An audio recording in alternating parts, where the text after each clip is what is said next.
కళ్యాణ్ గారు చెప్పింది కూడా అదే. ప్రతి అంశాన్ని కూడా కులాలకు ఆపాదించి చూడటం కరెక్ట్ కాదు.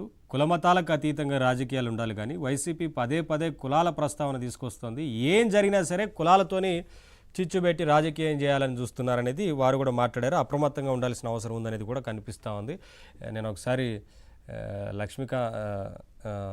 లక్ష్మీకాంత్ గారు జాయిన్ అయ్యారు. అలాగే అనంతలక్ష్మి గారితో మాట్లాడుతున్నాను. అనంతలక్ష్మి గారు నమస్తే మేడం. నమస్తే సార్. నమస్తే అండి అందరికీ. యా యా ఏం చెప్తారు మేడం? ఇంత అంటే ఒక ఇన్సిడెంట్ జరిగింది, ప్రభుత్వం సిట్టుతోని ఇన్వెస్టిగేషన్ చేస్తూ ఉంది, విచారణ చాలా పారదర్శకంగా జరుగుతోంది, చాలా క్లియర్గా చెప్పారు. ఎవరైనా సరే ఉపేక్షించేది లేదు. యా ఎవరైనా సరే ఉపేక్షించేది లేదు, ఖచ్చితంగా సీరియస్ యాక్షన్ ఉంటుందనేది చెప్పారు. ముఖ్యమంత్రి గారు కూడా మాట్లాడారు. ఇదంతా ఒక క్లియర్గా ఉంది, ప్రభుత్వం చాలా సీరియస్గా ఉంది అనేది కనిపిస్తూ ఉంది. అయినప్పటికీ వైసీపీ చేస్తున్న రాజకీయాలు, ఈ కుల రాజకీయాల పట్ల ఇవాళ డిప్యూటీ సీఎం పవన్ కళ్యాణ్ గారు కూడా స్పందించారు. మీరు వినే ఉంటారు పవన్ కళ్యాణ్ గారు మాట్లాడింది మొత్తం. సో ఏం చెప్తారు మేడం, ఎలా రెస్పాండ్ అవుతారు? అందరం భరతమాత ముద్దు బిడ్డలం, భారతదేశ పౌరులు అన్న మానేసి అందరం రెడ్డిలం, కాపులం, చౌదరిలం అనే విచ్చలవిడిగా విడగొట్టి విభజించి పాలించి రాష్ట్రాన్ని రావణ కాష్టం చేసేటువంటి గొడ్డల పార్టీ ఆంధ్రప్రదేశ్ రాష్ట్రానికి ఉండడం దౌర్భాగ్యం. ఎందుకంటే ప్రతిదీ మొన్న డిఎస్సి తీస్తే చౌదరీస్ కి, కమ్మ వాళ్ళకి ఎక్కువ సీట్లు కేటాయించేశారు. అక్కడ కుల ప్రాతిపదికే. సరే, జగన్మోహన్ రెడ్డి గారు భారతీ గారిని ఒక కరుడు కట్టిన టీడీపీ లీడర్ వచ్చిన ఏదో పోస్ట్ పెడితే మా నారా చంద్రబాబు నాయుడు మా నాయకుడు ఏం చేశాడంటే వెంటనే అది తప్పు అని ఖండించి ఆ తప్పుని ఒప్పుకోకుండా తప్పుని తప్పే అని చెప్పి వెంటనే ఆ అబ్బాయి ఆ పోస్ట్ కి ఖండించి ఆ అబ్బాయిని అరెస్ట్ చేయించారు. అటువంటి పార్టీ తెలుగుదేశం పార్టీ.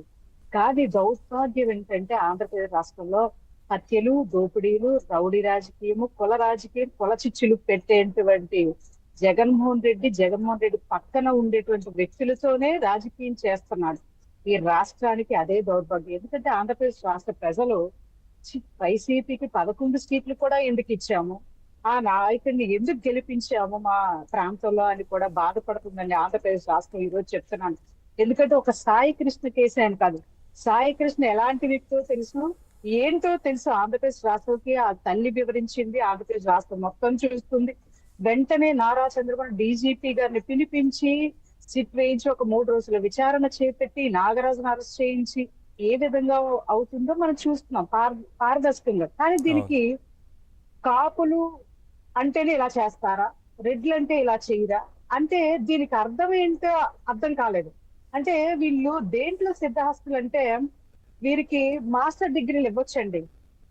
కొలచిచ్చు, బూతులు, హత్యా రాజకీయాలు, ఉన్నది లేనట్టు లేనిది ఉన్నట్టు చూపించే 2019లో బాబాయిని మర్డర్ చేసి కూడా ఆ మర్డర్ ని చంద్రబాబు నాయుడు గారి మీద తోసేసి 2019లో అధికారం ఎక్కే విధంగా ఇప్పుడు కుల రాజకీయాలు, కుల చిచ్చులు ఆపాదించి ఆపాదన కూడా తనకు అనుగుణంగా మనుగడ కోసం, తన రాజకీయ మనుగడ కోసం కులాన్ని బయటకు లాగుతున్నారంటే ఈ ఆంధ్రప్రదేశ్ రాష్ట్రం ఎంత దౌర్భాగ్యం చేసుకుందో ఇలాంటి గొడ్డల పార్టీ నాయకుడిని చూసి అవమానంగా సిగ్గుచేటుగా భావిస్తున్నారు. ఎందుకంటే 2019 నుంచి 2024 వరకు డ్రగ్స్, గంజాయి ఆంధ్రప్రదేశ్, డ్రగ్స్ ఆంధ్రప్రదేశ్, హత్య రాజకీయాలు, లేకపోతే మహిళల్ని కించపరచడం, అవమానించడం ఏంటండి.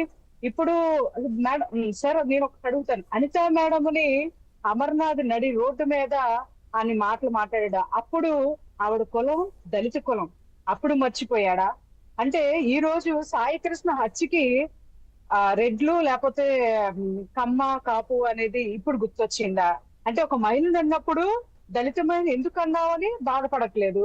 ఒక సాయి కృష్ణ లాంటి వ్యక్తి శవం కూడా కనిపించకపోయినా కూడా కాపు కులస్తుని చంపేశాడని చెప్పి దీనస్థితిలో వైసీపీ నాయకులు ఉన్నారంటే అనంతబాబుని డోర్ డెలివరీ చేసి మర్డర్ చేస్తే పక్కనే తిప్పుకుంటున్నారండి.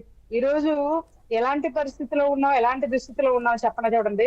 ఈరోజు ఎందుకంటే రాజకీయం కోసం తండ్రి శవాన్ని అడ్డు పెట్టుకొని ఆ సీట్ ఎక్కాలి. సరే, రాజకీయం కోసం తన సొంత తల్లిని నడి రోడ్డు మీద ఉపయోగించి తండ్రి లేని బిడ్డ అమ్మ ఒక అవకాశం ఇవ్వండి అని ఆ రోజు ఉపయోగించుకున్నటువంటి ఇదే జగన్మోహన్ రెడ్డి తన చెల్లిని జగనన్న వదిలిన బాలనం అని చెప్పి నడు రోడ్డు మీద తిప్పుతున్నప్పుడు కూడా జగన్మోహన్ రెడ్డికి తన కులస్తులైన తల్లి చెల్లిని ఉపయోగించుకున్నాడు. అయితే ఒకసారి ఇంకొకరు ఎవరు ఉపయోగపడలేదో చెప్పండి.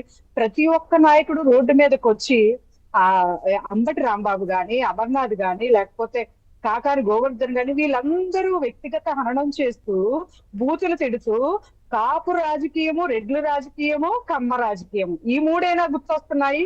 ఈ ఆంధ్రప్రదేశ్ రాష్ట్రానికి ఇంకేమీ లేవో చెప్పండి. అప్పుల పాలు చేసి ఈ ఆంధ్ర రాష్ట్రాన్ని కుక్కలు చింపిన విస్తరాకు చేస్తే దాన్ని గాడిలో పెట్టి దాన్ని సక్రమంగా సరిచేస్తూ పరిశ్రమలు తీసుకొస్తూ నిరంతరము ఆంధ్రప్రదేశ్ రాష్ట్రం కోసమే మహా అయితే 2 గంటలండి మా నాయకుడు నిద్రపోతాడు.